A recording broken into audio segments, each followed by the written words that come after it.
Come closer. Even closer. Closer. Yes, you're close now. Good.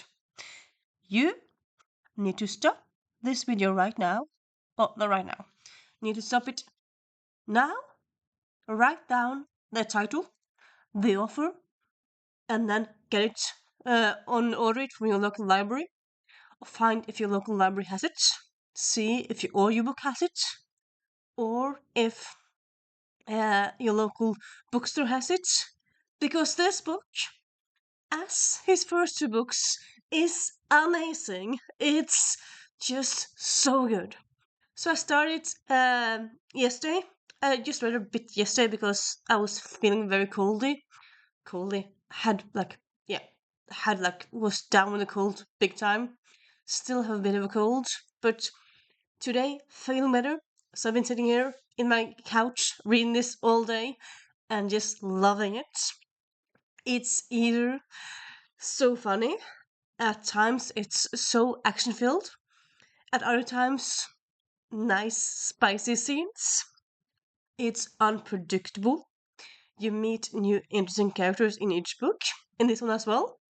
One of the new characters that you well, we met them in this book second book, but we meet him more in this book. And yeah, he's important. And whoa. I will not go into details, but I'll just say one of the people you meet in this book that he comes, I would say maybe a quarter into the book and then stays throughout the whole book. And yeah, he's important. He is important. I'm just gonna say that. Honestly, Michael Cronk, it's almost one of my new favorite authors ever. Yes, he's only written this series so far. He only has three books out so far, but those three books are just superbly amazing. Amazing. Like, each of the books, I would say, are near perfect. I think maybe I have some minor issues with book one and book two, but honestly, that's the thing. I have minor issues with them. There's no big issues I have with either of the books. They're just small details that I don't love. Right now, I can't remember what I didn't love about the first book, but it probably has to be something. I don't know. Could also be just me being picky because this book is so amazing, but the whole series is so amazing, but they don't have chapter names, just chapter 1, 2, and 3, which is chapter names. Which, I mean, it is a detail. It's still a perfect book, I would say. Though I would say I have also one small gripe with this book. So in this book, part of the action or part of the time, the characters that we follow are at one of their friends' houses, at Edward's house. He lives in Swansea. I double checked today. Swansea, okay, I have to triple check, but I'm pretty sure that Swansea is in Wales. Wales is in the UK, but it's not in England.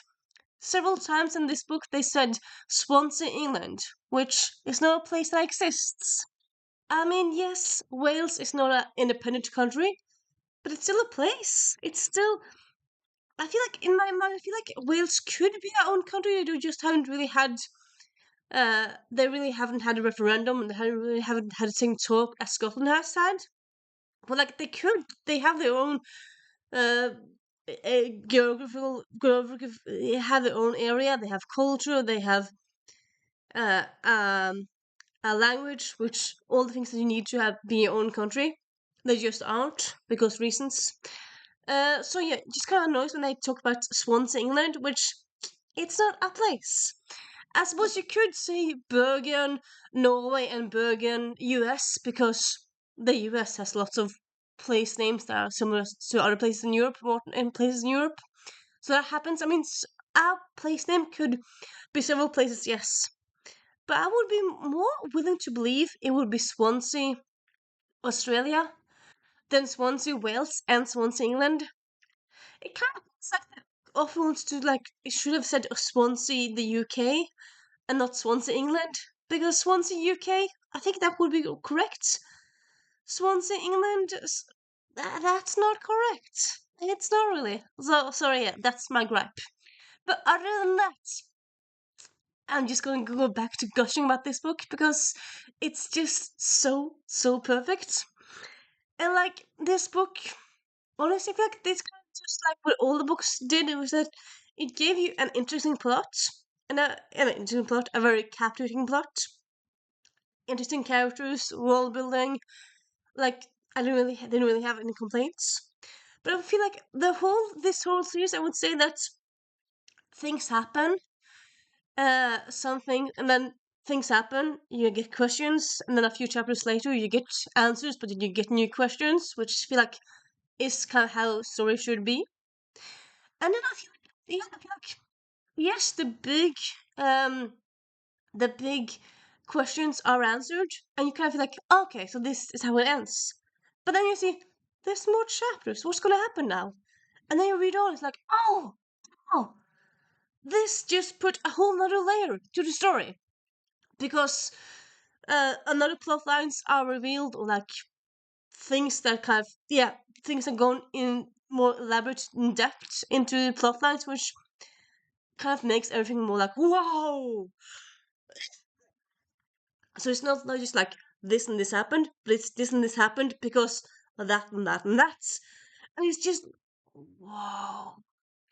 And honestly, for me, I kind of feel privileged and honestly, very satisfied. Well, also very happy because I feel like in a way I don't really feel like I expect the book to be that level of perfection, but it is.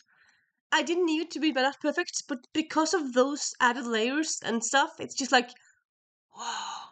I'm just blown away by the thought behind it and just how everything fits together. And it's just so many layers, so much world building. It's just, I mean, yes, this is urban fantasy, but it's urban fantasy that has like a big history behind it.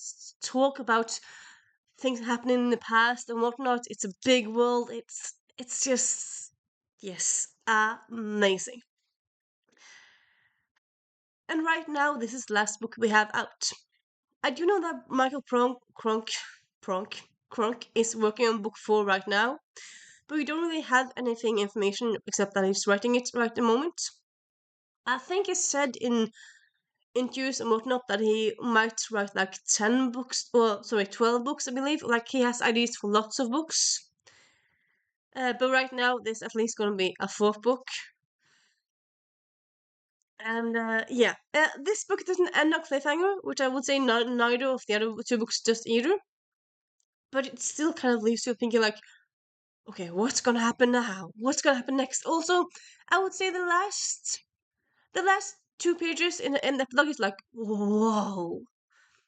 And it's also like I understand how that happened, but it's also like, but I was like, this is just too much perfection. It's just like it's logical, but also like Michael Cronk, you're just giving us all the perfect plot lines and just like it's just so perfect. It's just so perfect.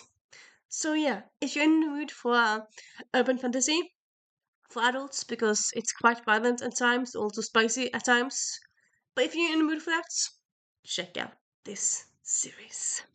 It's just amazing.